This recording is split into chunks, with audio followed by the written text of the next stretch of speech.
that I'm here with my wife and our children. Hello. Hello. You got to look at the camera, Nika. The camera's over here. There we go. Ah! He's reaching for it. Hello.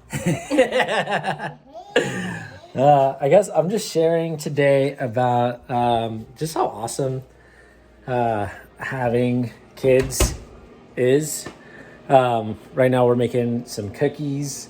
I'm just making a quick video before I host a meeting of generally 40 people right now. We're expanding, we're growing.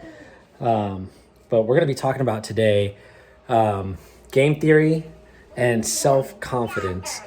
But I wanted to share a little bit of just what's going on in our home right now, because right now we've got a 2-year-old and a 7-month-old, yeah, and they are growing, and it's amazing to see. It really is amazing to see.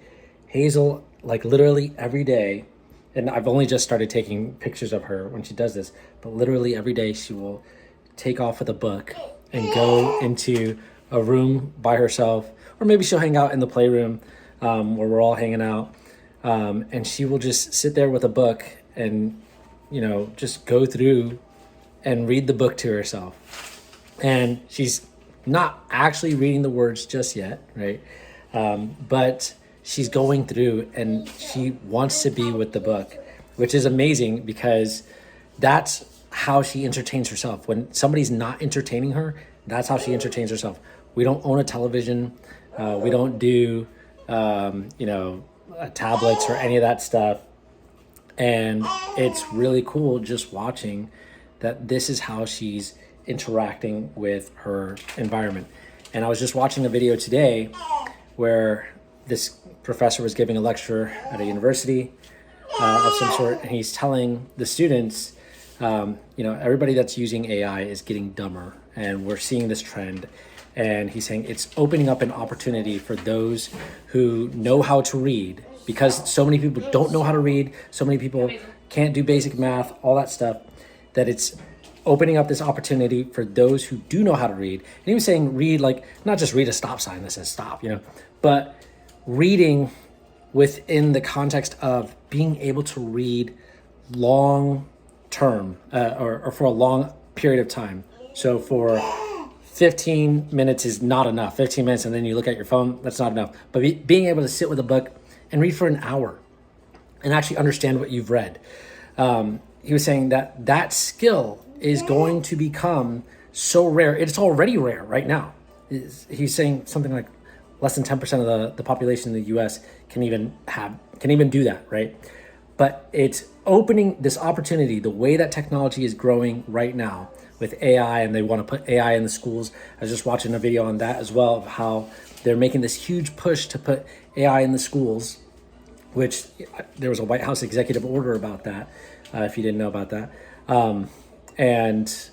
There's all these education technology companies that put this stuff into the schools, and they don't actually care about what education your child is getting.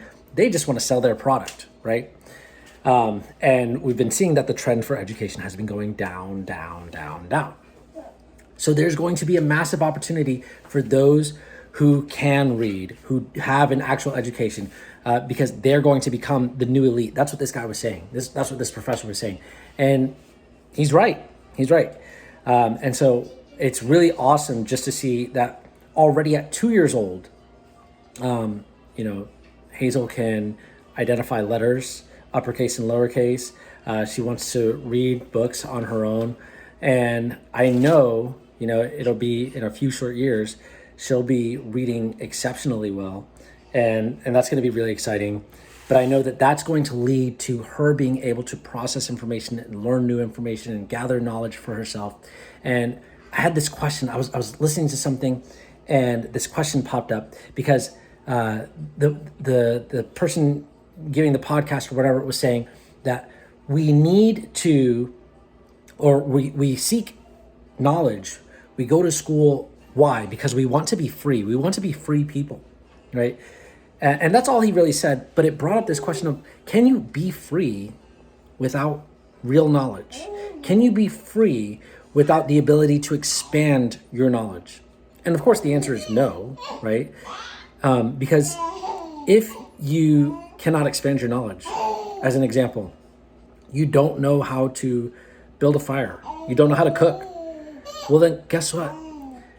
You're stuck eating raw foods or getting food from somebody who does know how to cook, and you have to trade with them something in order for them to cook food for you, right?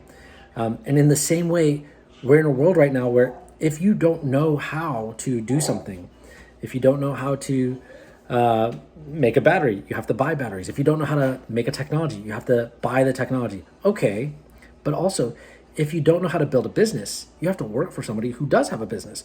If you don't know how to create a world that actually supplies everyone with everything that they need, then you are confined to a world where some have and some don't, and you're limited in that regard.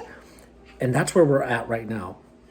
And this meeting that we're having, where we're going to talk about self-confidence and game theory, the purpose of this meeting actually is to talk about, or is to share and support everyone that comes to learn how to expand their knowledge so that we can create a world where everybody has their needs met. And if you're interested in that, you want to join that, I highly encourage you to click on the link below, send me a message, and join our meetings. All right, talk to you soon. Bye-bye.